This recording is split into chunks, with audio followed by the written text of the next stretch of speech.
Hi friends, welcome back to our channel. இன்னைக்கு இந்திராஸ் கிச்சனில் என்ன பார்க்க போகிறோன்னா ப்ரோட்டீன் பேக்ட் சப்பாத்தி ரோல். வாங்க வீடியோக்குள்ளே போகலாம். ஒரு கப் அளவுக்கு சோயாவை தண்ணியில் ஆட் பண்ணி கொஞ்சம் உப்பு போட்டு கொதிக்க வச்சு எடுத்துக்கோங்க. இட்லி பிளேட்டில் கொஞ்சமாக சோயாவை ஆட் பண்ணிக்கோங்க. 2 முட்டையை உடச்சி ஆட் பண்ணிக்கோங்க. 15 பல் பூண்டு, 2 காஷ்மீர் மிளகா ஸ்டீம் பண்ணி எடுத்துக்கலாம். கடாய் வச்சுட்டு 2 டேபிள் ஸ்பூன் எண்ணெய், 1 வெங்காயத்தை குட்டி குட்டியாக கட் பண்ணி ஆட் பண்ணி வதக்கிக்கலாம். 1/2 கேப்சிகமா குட்டி குட்டியாக கட் பண்ணி இதில் ஆட் பண்ணி 1 கப் அளவுக்கு கார்ன் ஆட் பண்ணிக்கலாம். இது எல்லாமே வதங்கின அப்புறமா இதை தனியாக எடுத்து வச்சுக்கலாம். ஸ்டீம் பண்ணி எடுத்தாச்சு. மிக்ஸி ஜாரில் ஸ்டீம் பண்ண காஷ்மீர் மிளகா, 2 முட்டை.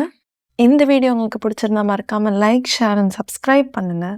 5-6 பல் பூண்டு, மிக்ஸ்டு ஹெர்ப்ஸ், சீஸ், கொஞ்சமாக உப்பு. இதில் லெமனை கொஞ்சம் ஸ்க்வீஸ் பண்ணிவிட்டு 1/4 கப் பால் ஆட் பண்ணி இதை அரைச்சி எடுத்துக்கலாம்.